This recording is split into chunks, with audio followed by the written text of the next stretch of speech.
Hey everyone, Jennifer Lee Chan here from NBC Sports Bay Area. 49ers pull off a 20-9 win over the Carolina Panthers, but not without a little bit of drama.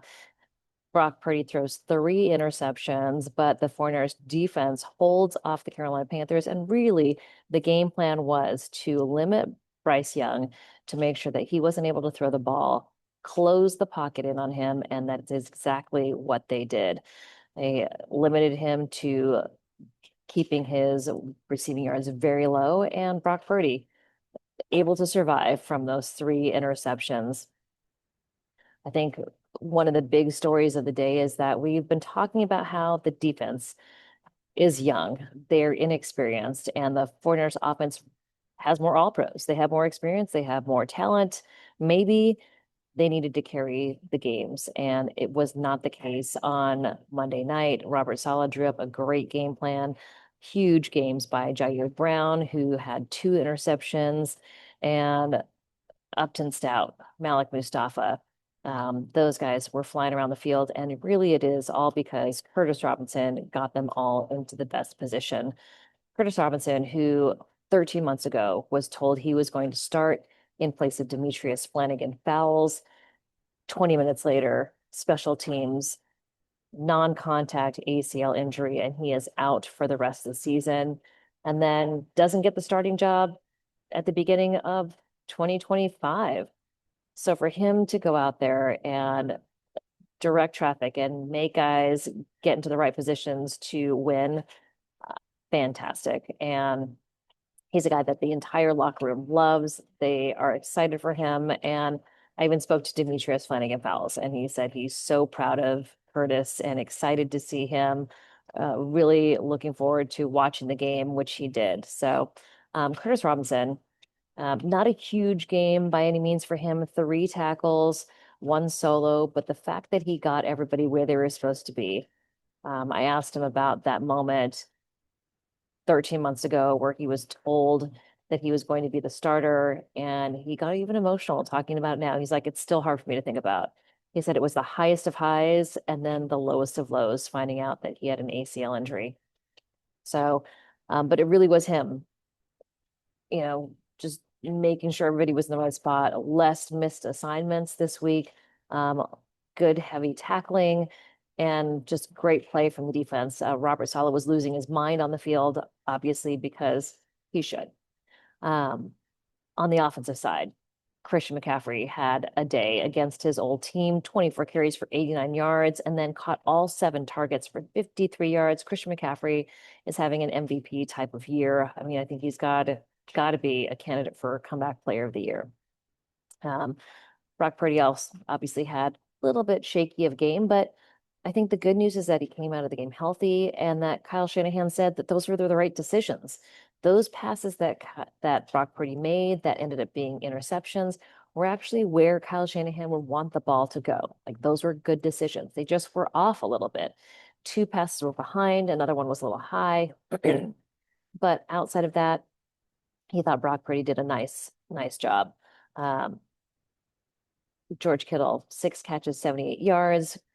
Christian McCaffrey, like I said, 7 catches. Jauan Jennings, 5 catches, 41 yards. Jauan Jennings is looking happier. He's looking more involved in the offense. And I think all of it is because he's getting healthier. Although there was a little scare in the game when he was punched in the nether regions by one of the Carolina Panthers. Jauan Jennings nearly lost his mind going after the player after the game, and rightly so, rightfully so. If anyone got punched in the nether regions, they should have a right to go after the player. And also, what is that defender doing going after Jauan Jennings? Of all players on the 49ers, he's the one guy who's going to take it down to the wire and take you down with him. Definitely not a smart move. And obviously, all of his teammates kept him from getting into a fight, a full-on fight, but he had every right to do what he did. He was very funny when he left the locker room. He's like, y'all have a good night. Don't get punched in the nuts. Also saw Fred Warner was walking around without a knee scooter, which means he's weight bearing on that foot, which is fantastic. Also, Nick Bosa in a good mood. I did talk to his mom, and she said that Nick is in such a better state of mind than he was with his previous knee injuries. He's around the team, which is good. I think honestly, the fact that he is rehabbing with Fred Warner and Michael Williams, and there's kind of a three-pack of those guys, is a good thing. Obviously, no one wants anyone to be injured, but the fact that they're all able to rehab together and there's like the camaraderie between all of them, I think really is good for all three of them to have a better emotional state of mind, because rehabbing a major injury like that can definitely be isolationist. And so for those three guys to have each other to lean on throughout it is great. It's also because it's a clean ACL. It's not ACL, MCL cartilage, so he can put weight on the knee. It's just the ACL, just a clean tear. So I think Nick Bosa will be back soon, but it was good to see him down kind of outside the locker room, talking to Deshaun Goldson, talking to people who were out there. He also saw Mara and Jenna, the two York twins who are sisters with Jed York. He was hugging them and greeting them. So it was good to see Nick Bosa in a good mood. Obviously, he'd much rather be playing, as would Fred Warner and Michael Williams, but good to see him in a good mood, happy to be around the team. I always think that's good to have the teammates around him. Um, Man, okay, so Bryce Young, 18 for 29 for 169 yards, one touchdown, two interceptions, both by Ji'Ayir Brown. Rico Dowdle was held to four targets, 36 yards, six carries for 38 yards. Ted McMillan, who has been the star wide receiver rookie, two catches, seven targets for 35 yards. He did get the one touchdown, but really not a great performance from him like we've seen in the past. So the 49ers defense did their job. Kyle Shanahan was pleased with Robert Saleh's game plan.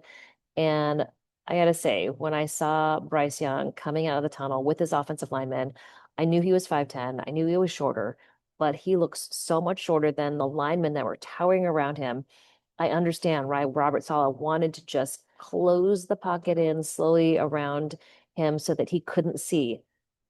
And that's what happened. It caused inaccurate passes, caused him to be forced to play. They stopped the run and really forced him to throw. And hard to do that when you can't see your targets. So it is late. It's 10:50. I'm going to cut this off now, but I'll have more from you. No talk from Kyle Shanahan on Tuesday. It's completely off. Players are off. They'll come in to do some rehab. Wednesday is a regular Wednesday. Then they'll have Thursday, Thanksgiving off, and a regular Friday. So that's the plan for the week. I'll keep you guys updated of anything that I hear. Um, but of all the players, um, just really happy for Curtis Robinson. And I think everybody should be. All right. Hope you guys are well. Talk to you soon. Much sooner than normal because they had to play the Cleveland Browns, Shedeur Sanders next week, short week.